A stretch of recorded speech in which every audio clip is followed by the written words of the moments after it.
Campus at Benjamin Russell High School with Athletic Director Richy Brooks, who is the father of Caleb Brooks that you all know and love. Coach Brooks, I got to tell you this before we begin. Everywhere Caleb and I go, usually the second thing out of most people's, or the first thing out of most people's mouths is, "How's your dad doing?" So just to tell you, being here and being able to interview you is an honor, and for someone to carry that throughout the state, because we've been all over the state and heard that same statement everywhere we go.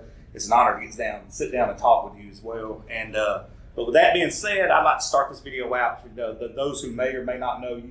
Where were you born and raised, and what did that look like? Well, I was born right outside of Gadsden. That's where I was raised. I shouldn't say born. We were born in 99. I traveled around a little bit. My father was a coach, and we traveled around a little bit.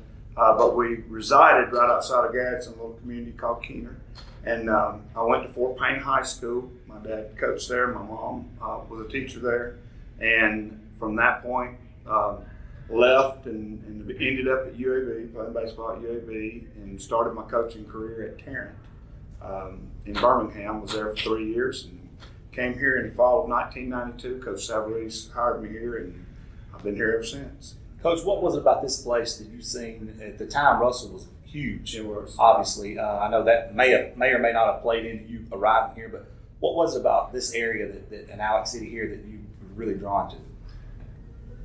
They love sports. When of course you had Russell was the mecca, making athletic apparel at the time, and the community just loved sports. They supported us. They supported us for football, for basketball, baseball, anything we did.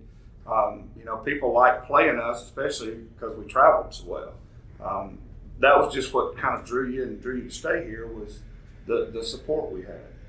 Now, you mentioned Steve Savarese. He's a Hall of Famer, and everyone knows he's actually director of the HSAA at one time. What did you learn from a gentleman like Coach Sav that you took over in your day-to-day lives and coaching life? Probably more than I can convey right now.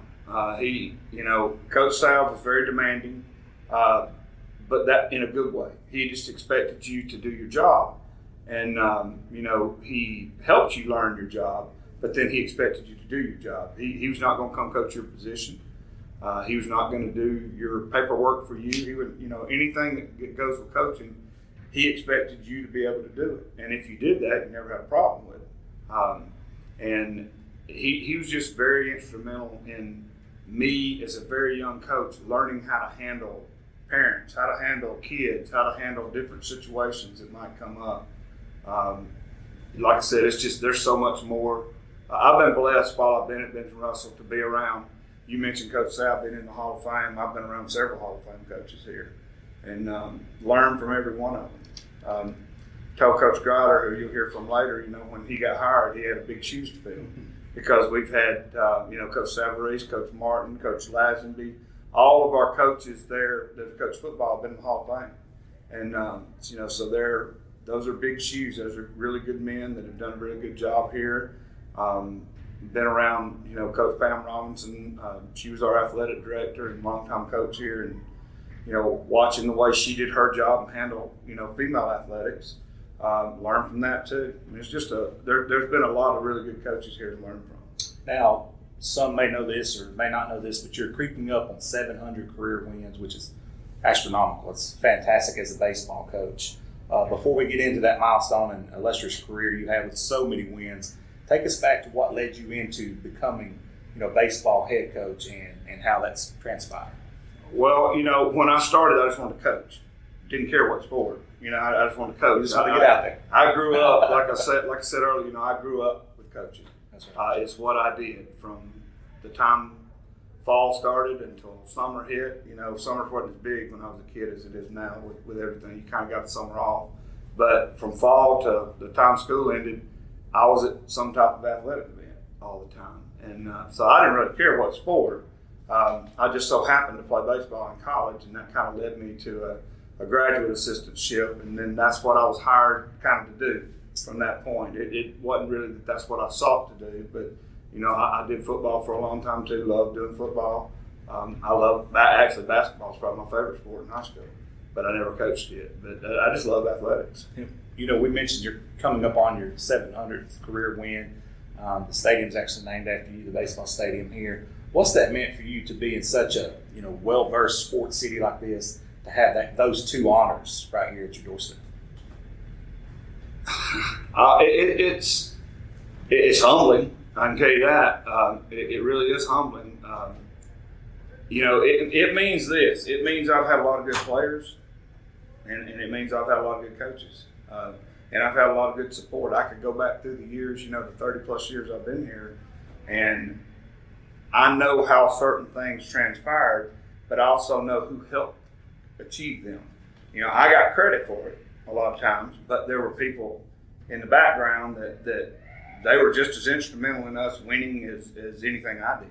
So, it's a combined team effort. We tell our kids all the time, the team is more important than the individuals. Right. And these days, teaching kids about the team concept is becoming more difficult because that's not what they see. It's not what they see when they go on social media. It's not what they see when they turn the TV on. So selling the team concept of something has become as important as anything else.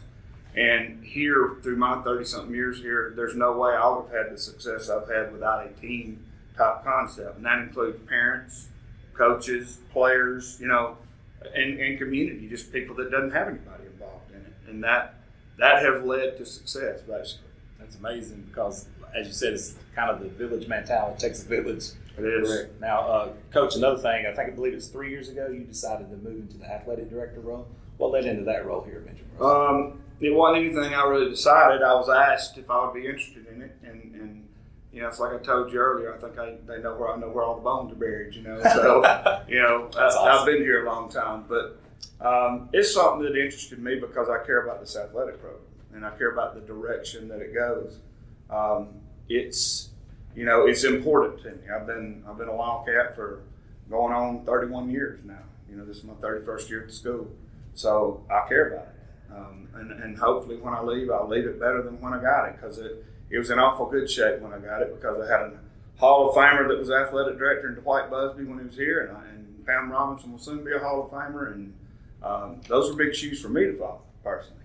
So hopefully it'll be a lot better off when I leave, and then the next person that'll be on them to do that then too. And Coach, I know you're a busy man. We don't want to keep you all day, but it's been an honor to sit down and talk with you, and I know what you guys are doing here is noticed statewide, and your name precedes itself. As I said, Caleb and I go anywhere across the state, and first question out of their mouth is, "How's your dad?" And they tell us a story about you or how they got to know you. And that, anytime a man, hopefully they tell a good story. They do tell a good one. So anytime you have a man talk good about you when you're not around, that's always a positive thing. It is. It's been a real pleasure, and I really appreciate you taking this time with us today. Thank you. Thank you.